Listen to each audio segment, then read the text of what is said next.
ये on off का button है, ठीक है सर। अब हम ये लाइट जल गई, इसका मतलब इन्वर्टर ऑन है। जो बटन में लाइट जल जाएगी,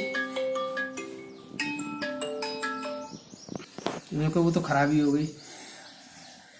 ये हमारा बटन ऑन ऑफ के हैं।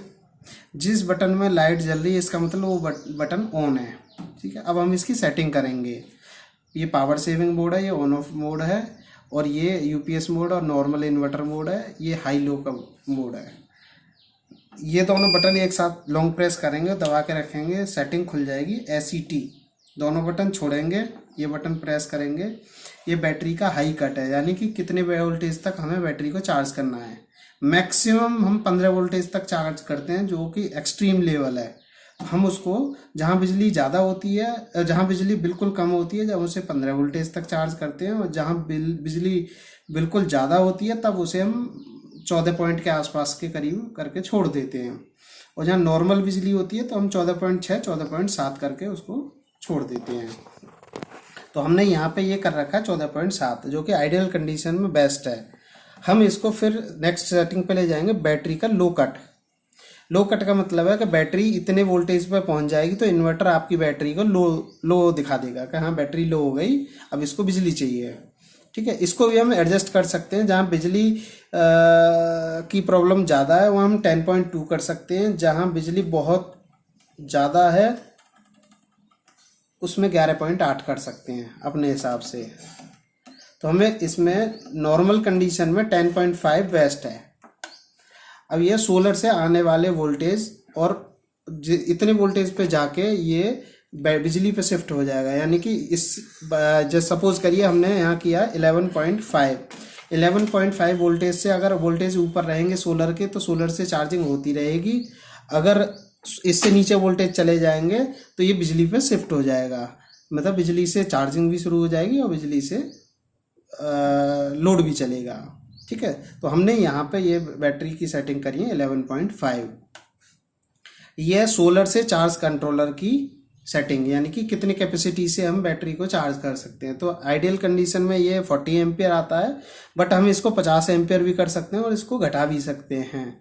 बट हमारे पास में 5 पैनल है तो 9 पंजे 45, 40 एम्पियर के आसपास ही करंट आना है, तो हम इसको 45 एम्पियर करके छोड़ देते हैं, ठीक है। नेक्स्ट सेटिंग पे हम गए तो यहाँ पे आ रहा है 12.12 ampere mains charging. Mains charging का मतलब है बिजली से बैटरी को अगर चार्ज कर रहे हैं तो कितने एम्पियर से हम चार्ज करें। वो यहाँ पे 12 एम्पियर सेट है ऑलरेडी, जो कि एक नॉर्मल कंडीशन में 12 एम्पियर ठीक है। अगर जहाँ बिजली की कटौती बहुत ज़्यादा है वहाँ हम 20 एम्पियर 18 एम्पियर करते हैं, ताकि कम टाइम में बैटरी को जल्दी चार्ज किया जा सके। और जहाँ बिजली बहुत ज़्यादा है वहाँ हम 5 एम्पियर भी करके छोड़ देते हैं, कि जहाँ बिजली 10 मिनट 20 मिनट 30 मिनट या आधे आधे घंटे के इंटरवल में जाती है तो वहाँ पे हम बिजली की चार्जिंग को बहुत मिनिमम कर देते हैं या इसको डिसेबल्ड कर देते हैं, ठीक है। नेक्स्ट ऑप्शन में हमने इसको बैटरी को इसको सेव कर दिया सेटिंग को, ठीक है। अब आती है, अब इसमें हमारी ये 3 मोड है, SL3, SL1, SL2। SL1 पे सोलर से पूरे दिन बैटरी चार्ज होगी, सोलर से लोड चलेगा। मगर जैसे ही सोलर चला जाएगा, धूप कम हो जाएगी, तो सोलर जाएगा और बिजली से बैटरी को चार्ज करेंगे और बिजली से ही हम लोड चलाएंगे SL1 की सेटिंग पे। अब बात करते हैं SL2 की सेटिंग पे। SL2 की सेटिंग पे बैटरी को हम बिजली से चार्ज सिर्फ 5 एम्पियर से करेंगे सोलर जाने की स्थिति में। जब सोलर चला जाएगा तो बैटरी को हम सिर्फ 5 एम्पियर की चार्जिंग से करेंगे, बहुत ही स्लो चार्जिंग से, जिससे कि मान के चलिए कि 2 से 3 दिन में बैटरी फुल चार्ज होगी अगर उस 5 एम्पियर से करेंगे तो, ठीक है। तो उस केस में क्या है कि बैटरी की ग्रेविटी अगर रात में भी आपकी मेंटेन रहती है, बैटरी डीप डिस्चार्ज में नहीं जाती, नेक्स्ट डे सोलर पे जल्दी आ जाता है इन्वर्टर। अब तीसरी सेटिंग पे चलेंगे हम SL3। इसमें सोलर जाने के बाद में बैटरी को बिजली से चार्ज नहीं करेंगे, सिर्फ लोड को बाईपास करेंगे यहाँ पे, ठीक है। इसमें लोड बाईपास हो जाता है। इसके साथ साथ हम एक सेटिंग और है कि सपोज करिए पूरे दिन सोलर से लोड चल रहा है, सोलर से ही बैटरी चार्ज हो रही है।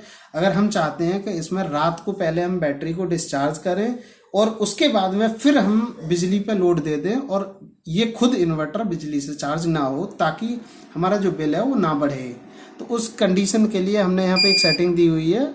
हाई लो वाला बटन लॉन्ग प्रेस करेंगे, यहाँ पर डिसेबल्ड लिखा हुआ आया है, हम इसको ऊपर वाले बटन से इनेबल्ड करके P6 यानी कि 6 बजे ये ऑलरेडी सेटिंग एक्टिवेट हो जाएगी। और एक्टिवेट होने के बाद में इन्वर्टर बिजली हो या ना हो, अगर होगी तो उसको डिसेबल्ड कर देगा, अगर नहीं होगी फिर कोई प्रॉब्लम नहीं है। तो ये बैटरी बिजली जो है बाईपास नहीं करेगा, इन्वर्टर मोड पे ही चलता रहेगा।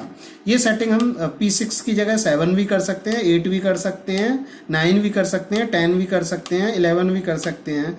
और सुबह 12 बजे से हम दोबारा सेटिंग शुरू हो जाती है AM की, कि ये हमने सेटिंग जो की वो सुबह शाम की सेटिंग की। अगर हम सुबह की सेटिंग करना चाहते हैं कि नहीं मेरे को तो इतने बजे से इसको बैकअप पे ही लेके चलना है, तो वो सेटिंग भी यहाँ पे अवेलेबल है सारी। हमने इसको P6 की सेटिंग करके यहाँ पे छोड़ दी। इसको सेव करने के लिए बटन दबाया पावर सेविंग का, फिर लॉन्ग प्रेस किया, तो ये यहाँ पे सेटिंग हमारी सेव हो गई। अब हम इस सेटिंग को चेक कर लेते हैं कि मैंने जो सेटिंग की है वो सेव हुई है नहीं हुई है। इस बटन को लॉन्ग प्रेस किया, हमारी सेटिंग सीधी डिसेबल्ड की जगह पे हमने जो सेटिंग की थी वही ओपन हुई है। इसको दोबारा हम यहाँ सेव कर देते हैं। अगर आपको जानना है कि मेरा सोलर से टोटल कितना करंट आ रहा है, तो हम ये दोनों बटन पावर सेविंग और UPS मोड एक साथ दबाएंगे, सेटिंग मोड खुल जाएगा। उसके बाद में नीचे वाला बटन एक साथ दबाएंगे, बार दबाएंगे और इसको दबा के रखेंगे, तो सोलर से आने वाला टोटल करंट दिख जाएगा कि इतने एम्पियर हमारे ऊपर से आ रहे हैं। ऐसा करने के लिए फिर हमें ये यहाँ पे सेटिंग दोबारा सेव करनी होती है, प्रेस करते जाएंगे, अपने आप सेटिंग सेव हो जाएगी। ये हमारी सेटिंग थी पूरी हुई। टाइम इसमें ऑटो सेट है, तो हमें इसमें टाइम सेट करने की ज़रूरत नहीं है। अदरवाइज टाइम सेट करने के लिए भी मैं आपको बता देता हूँ। नीचे के बटन दोनों एक साथ लॉन्ग प्रेस करेंगे, टाइम का फॉर्मेट आ जाएगा। ऐसा करने के लिए हमें यहाँ पे टाइम जो है 24 घंटे वाला यहाँ पे भरना होगा। 11 बज के हमारे टाइम हुआ है 10 मिनट्स, सॉरी हम इधर की साइड से ले लेते हैं। 11 बज के 10 मिनट हमने टाइम सेव कर दिया, अपने आप ही ये सेव हो जाएगा। सपोज करिए हमारे 4 बज रहे होते, अभी शाम का टाइम समय होता, 4 बज रहे होते, तो हम इसको टाइम को भरते 16 बज के 10 मिनट। इस तरीके से इसकी टाइम की सेटिंग हो जाएगी। नॉर्मल कंडीशन में हम UPS मोड और लो हाई मोड बटन बंद रखेंगे। जब हमारा बटन ये selection mode SL1, SL2, SL3 mode अगर SL2 पे होगा या SL3 पे होगा तो ये लाइट ग्लो करेगी, अदरवाइज SL1 पे ये लाइट ग्लो नहीं करती है। हमारी सेटिंग कंप्लीट हुई। धन्यवाद।